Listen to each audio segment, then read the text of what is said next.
Cette journée est organisée par les élèves de 5e année M2, donc à savoir Clio Bozia, Thomas Darras, Lorraine Harpapon, Marjorie Grace, Wafa Yeba et moi-même Camille Mouton. Donc nous allons commencer par une présentation introductive pour encadrer la problématique des micropolluants dans les eaux, en commençant par vous décrire qu'est-ce qu'un micropolluant. Ensuite, nous parlerons sur les facteurs et les mécanismes qui sont en jeu et de transfert et qui font qu'ils se retrouvent dans les eaux. Et enfin, nous terminerons par les impacts engendrés sur les milieux aquatiques et la santé humaine. Alors, qu'est-ce qu'un micropolluant? Donc, c'est une substance qui, même à des concentrations infimes de l'ordre du microgramme par litre d'eau, est susceptible d'avoir une action toxique sur l'environnement et la santé humaine. Donc, ils peuvent être de deux origines, donc une origine naturelle, directement présente dans l'écorce terrestre, c'est ce qu'on appelle le fond géochimique, ou d'origine anthropique et issue des activités domestiques, donc prendre sa voiture, les eaux usées, etc., les activités agricoles et les activités industrielles.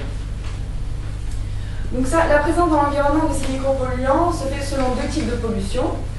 La pollution ponctuelle et la pollution diffuse. Donc la pollution ponctuelle, qu'est-ce que c'est? C'est une pollution accidentelle qui se produit à un temps T à une concentration souvent élevée. Donc on peut prendre l'exemple d'un accident de la route avec un camion-citerne qui va déverser ses produits pétroliers sur le bas-côté.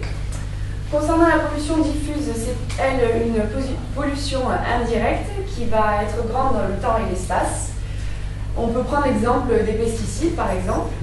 Donc, il faut savoir que ce genre de pollution, étant diffuse, la source de cette pollution est difficile à déterminer. C'est une problématique importante. Il existe un troisième type de pollution, c'est la pollution linéaire. La pollution linéaire, elle peut s'encadrer dans les deux types de pollution, à savoir que une pollution linéaire, c'est une pollution qui est émise sur les voiries. Donc l'eau va ruisseler et s'écouler le long d'un axe pour se concentrer. Donc une fois la pollution émise, elle va se retrouver dans deux types de milieux aquatiques, à savoir les eaux de surface, les lacs, les rivières, et les eaux souterraines, qui, quand elles seront exploitées, vont être utilisées pour la consommation et subir des traitements. Par contre, on va pouvoir retrouver, certes à l'état de trace, des micropolluants dans nos eaux de consommation. Donc on peut différencier trois groupes de micropolluants: les micropolluants organiques, les minéraux et les radioéléments. Donc on va s'attarder tout d'abord sur les micropolluants organiques. Donc un élément organique, c'est quoi? C'est un élément qui possède au moins un atome de carbone relié à au moins un atome d'hydrogène. On peut prendre l'exemple des pesticides qui peuvent être classés par cible. Donc on peut comprendre grossièrement les herbicides, les fongicides et les insecticides. Ils sont d'origine synthétique et ils sont utilisés très souvent en agriculture. Donc on peut prendre l'exemple de la Belgique, on voit qu'il y a plus de 50% d'utilisation agricole pour les pesticides et on remarque une part importante pour les particuliers, donc tout ce qui est jardinage, les particuliers qui n'utilisent pas vraiment à bon escient, quelquefois. Donc deuxième exemple de micropolluants organiques, les PCB, donc ils sont d'origine synthétique uniquement. Ils sont utilisés régulièrement comme isolants et dans les vernis et peintures. Il faut savoir que leur interdiction a été émise depuis les années 80. Cependant, on observe une rémanence, toujours d'actualité. Donc une rémanence, c'est une persistance dans l'environnement. Donc c'est pour cela qu'ils font partie des POP, les polluants organiques persistants, qui sont définis non pas par leur nature chimique, mais par leur forte toxicité et leur capacité à rester dans l'environnement, même après l'arrêt de l'usage. Un autre exemple de micropolluants organiques, donc les HAP, que vous connaissez tous, qui sont issus de combustion de matières organiques, comme le pétrole. Donc on va les mettre par nos pots d'échappement, par exemple. On peut prendre l'exemple de l'Erika également, qui en 1999 a déversé 250 000 tonnes de fioul lourd, soit 10 000 tonnes de HAP dans l'environnement. Je ne rentre pas dans les détails pour les autres micropolluants. Seulement les solvants chlorés, le benzène, les phénols et les anilines et leurs dérivés sont utilisés fréquemment en industrie.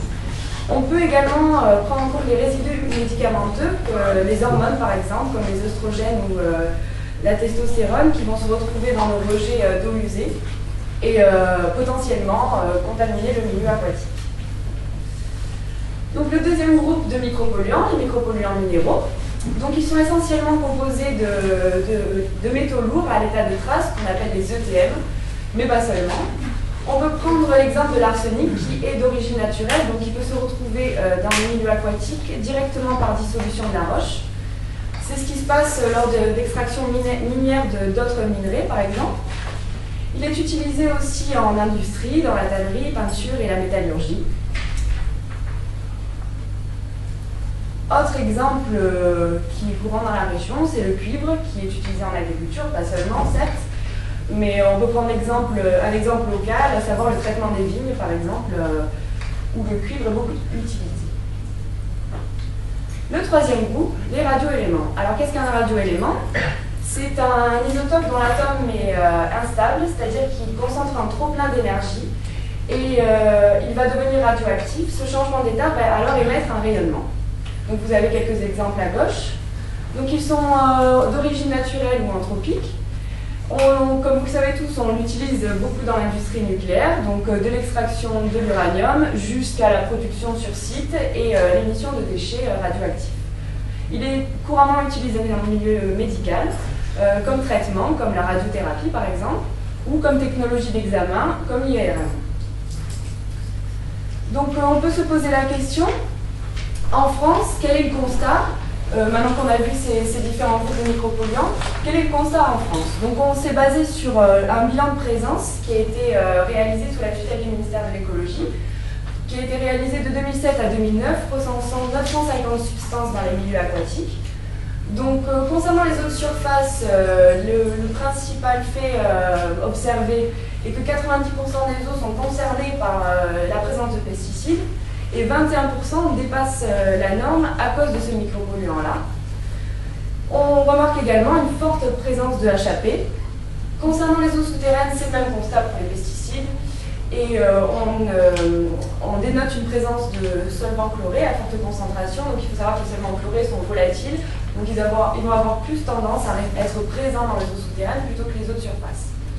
Concernant les éléments de trace, comme on a évoqué tout à l'heure, dans les eaux de surface, il faut savoir que seulement 4 éléments sont normés, donc les résultats ne peuvent pas être très significatifs. Cependant, pour les eaux souterraines, on dénote une présence d'arsenic, qui, on l'a dit, est présent naturellement, et de sélénium et de nickel. Donc maintenant, je vais passer la parole à ma collègue Marjorie, qui va vous expliquer les mécanismes et les facteurs mis en jeu dans le transfert, qui font que les micropolluants se retrouvent dans les eaux et les impacts engendrés sur la santé humaine et l'environnement. Merci. Donc maintenant, nous allons aborder les différents processus qui, suite à une pollution, vont entraîner les différents micropolluants dans les différents compartiments de l'environnement. Donc il faut savoir qu'en plus des processus liés à la nature du sol et du sous-sol et des caractéristiques hydrauliques du milieu, d'autres paramètres, et notamment les propriétés intrinsèques des micropolluants, vont jouer sur le transfert de ces derniers. Donc, une fois que les micropolluants se retrouvent dans le milieu, ils vont être soumis à plusieurs processus. Ils peuvent d'abord se retrouver dans l'atmosphère, suite au processus de dispersion ou de volatilisation. Ce dernier est notamment fonction de la volatilité du micropolluant. Plus il sera volatile, plus il aura tendance à passer en phase gazeuse et à se retrouver dans l'atmosphère. Une fois dans l'atmosphère, il peut alors parcourir de grandes distances à travers l'entraînement par le vent et retomber sur le sol ou les eaux superficielles à travers des dépôts secs ou humides. Les micropolluants peuvent également se retrouver dans les eaux superficielles suite au processus de ruissellement. Ils peuvent également se retrouver dans les horizons du sol ou les horizons inférieurs suite à plusieurs processus, donc à savoir l'infiltration qui va être liée notamment à la solubilité du micropolluant. Plus celui-ci sera soluble, plus alors il sera mobilisable et pourra être transféré vers les horizons inférieurs, voire atteindre les nappes phréatiques. Durant son infiltration, le micropolluant peut être également absorbé sur les particules du sol. Donc, ce processus est lié notamment donc, au KOV, au KOC et au KD. Donc, le KOV, c'est l'hydrophobicité du micropolluant. KOC, c'est le coefficient d'absorption sur le carbone organique des sols. Et KD, c'est le coefficient de partage. Il faut savoir que plus le KOV et plus le KOC seront élevés, plus le micropolluant aura tendance à quitter l'eau pour venir se fixer sur la matière organique des sols. Un des derniers processus qui rentre en jeu est le phénomène de dégradation abiotique ou biotique. Cette dégradation va aboutir à la minéralisation totale ou partielle des micropolluants. Dans le cas où cette minéralisation sera partielle, on va pouvoir aboutir à la formation de métabolites qui pourront être parfois même plus toxiques que les molécules mères.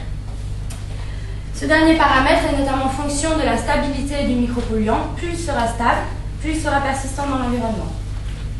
Maintenant, on va plus s'intéresser aux différents paramètres qui vont conditionner le transfert de ces micropolluants dans les milieux aquatiques. Prenons le cas des PCB.